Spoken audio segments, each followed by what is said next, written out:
C'est peut-être par Abdoulaye qui vient nous parler aujourd'hui aussi de l'Harmattan au Sénégal et de sa nouvelle librairie. Je pense que vous avez eu à déménager et avoir de nouveaux locaux.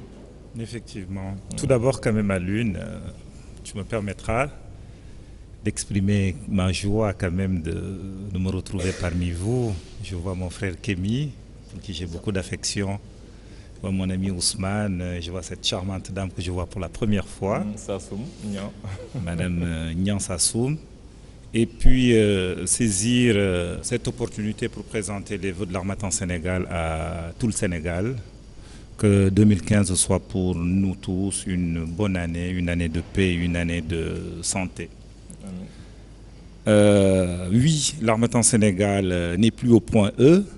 On a passé 5 très belles années au point E, à la rue d'Urbel. Mais depuis le 1er septembre 2014, on a déménagé, on s'est installé dans nos nouveaux locaux, 6 à la VDN. Au tout début de la VDN, on est au numéro 10, juste après le pont de l'École normale supérieure, où on a un espace un peu plus grand. Je pense qu'on est beaucoup plus à l'aise. Vous avez eu la possibilité de visiter. On a réussi à mettre en place la première librairie en Afrique de l'Ouest, côté fonds, ce qui n'est pas du tout quelque chose de négligeable. En plus de la librairie, on a mis en place là-bas les bureaux de la maison d'édition, mais aussi on a 2 espaces de rencontre, notamment une très grande salle de conférence qui est en cours de finalisation avec le Standard mondial, qui a une capacité d'accueil de 300 à 500 places selon le style d'installation qui a été adopté. Mais également un autre espace qui est une terrasse couverte que nous avons mis en place au 2e niveau, où il est possible de venir, comme on le fera tout à l'heure, échanger autour de la culture. En fait, l'Harmattan Sénégal a créé désormais un véritable complexe culturel qui est depuis le début une idée. Vous proposez aussi ce que vous appelez les mercredis de l'Harmattan. C'est les mercredis, non? Oui. C'est quoi exactement le concept des mercredis de l'Harmattan, c'est un concept qu'on a mis en place suite à un constat. Parce que je pense que depuis 2009 que l'Harmattan Sénégal s'est installé dans ce pays, il y a eu un regain en fait du débat intellectuel. Aujourd'hui dans ce pays, tout le monde parle du WARC, le West African Research Center. Et je saisis cette opportunité d'ailleurs pour remercier le professeur Ousmane Sen. Le WARC en fait a été animé jusque-là en accord avec l'Harmattan Sénégal. C'est nous qui avons lancé les animations au niveau du WARC. À part le WARC, depuis quelques années, on avait du mal à trouver un espace où il est possible de venir pour échanger sur le plan culturel.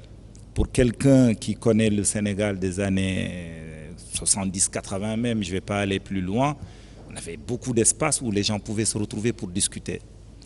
Et le concept des mercredis de l'Harmattan, c'est de faire en sorte que ceux qui ont envie d'échanger autour de la culture, qui ont envie d'échanger autour d'un livre, qui ont envie de discuter des grandes questions qui interpellent notre pays, peuvent venir s'y retrouver. Et nous avons commencé depuis le mois de novembre avec de très belles rencontres. On a eu un excellent débat sur la place des nationaux dans le secteur du pétrole. On a organisé un débat aussi sur les APE, les accords de partenariat économique au Sénégal. Et tout ça a été la preuve en fait que le peuple dakarois était en demande de ces espaces de débat. Et notre objectif est de faire en sorte que ces mercredis de l'Harmattan soient des rencontres pérennes. Désormais, je dis au peuple sénégalais qu'après le travail, les mercredis à 17h, vous avez envie de passer du bon temps, parler de choses sérieuses, parler de choses en rapport avec la culture, l'actualité, le livre. Rendez-vous en after-work de manière très décontractée à l'Harmattan Sénégal, encore une fois, au tout début de la VDN. C'est super. Je pense que, je ne sais pas si vous avez 2 ou 3 mots.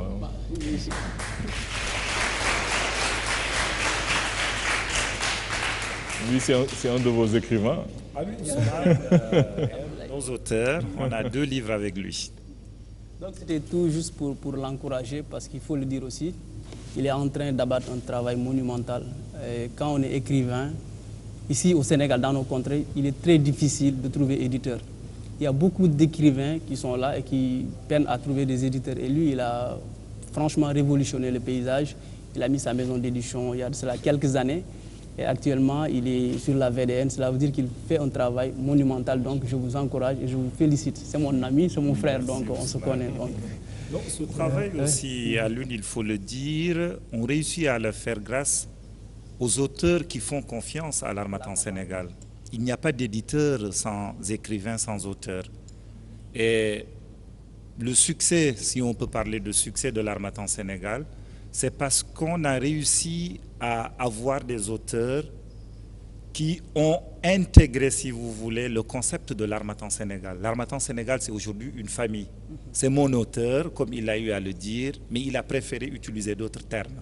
Il a dit que je suis son ami, je suis son frère. Il est de la famille de l'Harmattan. La dernière fois, j'assistais à une rencontre des éditeurs en Afrique de l'Ouest, une rencontre des éditeurs internationaux plutôt. On a présenté le livre de notre ami Ahmed Guissé. Il y avait une telle complicité entre Ahmed et moi qu'un des éditeurs a demandé, mais écoutez, qu'est-ce qu'on va faire pour, je ne sais pas moi, vous décroter de chez l'Harmattan Sénégal? Qu'est-ce que vous avez fait pour verrouiller vos contrats? J'ai dit, ben, écoutez, je ne verrouille aucun contrat avec mes auteurs. Le premier contrat, le premier article du contrat que je fais signer aux auteurs de l'Harmattan Sénégal, c'est l'article qui est basé sur la confiance, sur la convivialité. L'Harmattan Sénégal, c'est une grande confiance et une grande famille. Tout le peuple sénégalais y est convié cordialement. Il y a un auteur que vous n'avez pas encore, c'est Kémy. Je sais pas. Le problème, c'est que je suis bien verrouillé par mon éditeur, là, mais il n'en demeure pas moins que le premier a été distribué chez vous aussi, même s'il était édité par d'autres. On a organisé une très très belle rencontre autour de son livre. Et je ne désespère pas de voir mon ami Kémy venir. Avec grand plaisir. Et je me permets de me joindre à la réflexion de mon frère avec une distance peut-être plus critique, parce qu'en effet, je ne suis pas édité par toi. Mais ça ne nous empêche pas de constater, lorsqu'on essaie d'avoir une démarche comparative, il suffit de voyager dans les autres pays en Afrique de l'Ouest, Bénin, même Nigeria chez les anglophones ou autres, pour voir que la démarche du frère est une démarche véritablement révolutionnaire. La logique qui est la tienne, ta capacité à fusionner non seulement avec l'auteur, mais avec l'œuvre des personnes qui écrivent. Moi, je connais beaucoup d'éditeurs en Occident. Ils éditent, mais ils ne pénètrent pas l'œuvre des personnes qu'ils éditent. S'ils sentent que ça peut faire un carton, ils vont survoler un petit peu les œuvres, ils vont les encadrer, ils vont les pousser, mais il n'y a pas cette notion de fusion et d'unité réelle avec les idéaux qui sont propagés dans les livres que tu propages et que tu publies. Donc ça, c'est quelque chose de très fort. La dernière chose... Il y a la correction, non seulement il y a la correction, mais aussi il y a le fait que parfois, tu m'as dit que tu conseilles aux gens d'enlever ceci et de ne pas faire là, et que ça, voilà, et ça de ne pas faire des erreurs qu'on a vues certaines personnes. C'est ce que l'éditeur devrait faire normalement, mais c'est ce que beaucoup ne font plus aujourd'hui. Pourquoi tu as eu à le dire? Je veux dire, il y a les enjeux financiers qui sont derrière. Je veux dire, on a tous assisté à la vaste polémique du livre du président Abdou Diouf pendant ses mémoires. Mais je veux dire, un éditeur responsable n'aurait pas du tout laissé certaines choses se dire, d'autant plus que ce ne sont pas des choses qui, en mon sens, j'ai lu le livre, ont c'est-à-dire constituent un plus dans ce qu'a été la carrière extraordinaire du président Abdou Diouf. Nous, on a eu des auteurs contemporains du président Abdou Diouf qui, dans leur mémoire, ont écrit parfois de petites phrases qui peuvent, pour eux, solder leur compte avec d'autres. Il y en a un qui est en train certainement de me regarder. Il a écrit juste quelque chose, il a raconté une scène qui s'est passée en très haute instance. On a préparé les épreuves, on s'est assis, je lui dis, bah, écoutez, tonton, il me regarde, il me dit, bah, écoutez, vous savez très bien que ça, je ne vais pas le publier. Il me dit, mais pourquoi? Pourtant, c'est comme ça que ça s'est passé. Je dis, je sais que c'est comme ça que ça s'est passé. Les gens savent que ça s'est passé. Mais imaginez la personne que vous attaquez. On est dans un petit Sénégal. Demain, votre petite fille peut rencontrer son petit-fils. Et il peut être question de mariage entre les deux. Si vous vous retrouvez à la mosquée alors que vous aviez sorti ça, qu'est-ce qui va se passer entre vous? Il me regarde, il me dit, combien tu as raison. Et on a enlevé. Le livre est paru et voilà, les gens peuvent lire entre les lignes. Parfois, je veux dire, faire œuvre d'éditeur, c'est comme Kémy a eu à le dire, c'est partager avec ses auteurs. C'est partager l'œuvre à laquelle, c'est-à-dire l'œuvre qu'on vous a confiée pour éditer. Il n'est absolument pas du tout... on peut se permettre, si vous voulez, de sortir des livres pour faire des cartons. Je ne vous dirai pas le contraire aussi qu'on fait ce travail pour vivre, des brûlots. C'est justement pour ça que, voilà. Effectivement, Je vais venir après mais sur le la petite buzz également, il faut que ça se justifie quelque part. Mais que ce soit constructif. Si ce n'est absolument pas du tout constructif, il n'y a pas de raison de polluer l'atmosphère. Et que ce soit vrai. Parfois, les Ah, gens surtout, sortent des choses sans argumentaire. Ah oui. C'est facile un livre parce qu'un livre, vous le sortez, il n'y a pas de discussion après. Voilà, il faut sortir un autre livre pour pouvoir contredire ce que la personne a dit. Et on va pas tout le temps se parler par livre interposé. Juste pour terminer. L'absence, si vous voulez, de cet espace de débat autour du livre, mis à part votre émission, l'émission de notre grand frère Sadakan, fait que, je veux dire, toutes les idées qui sont brassées dans les livres, les débats contradictoires qu'ils pouvaient avoir, ne peuvent pas avoir. C'est-à-dire, c'est le combat également que je mène depuis 5 ans que je suis rentré.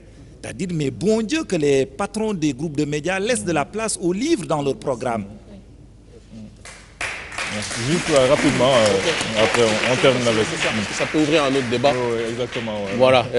Censure. Non, Vous êtes tous on témoins, censure le public. Non, on censure Il y a une pas. censure ici. Mais parce que on va terminer cette émission rapidement en beauté avec Go parce que c'est vrai qu'on aura le temps de façon. Il est chroniqueur de temps en temps dans l'émission. Peut-être qu'il viendra lorsque tu vas préparer, tu vas nous présenter ton livre. Il viendra lui aussi voilà, te donner un peu la réplique. En ce moment, je ne sais pas si tu seras toujours aussi serein avec lui. Demande à tous les journalistes qui savent comment je suis.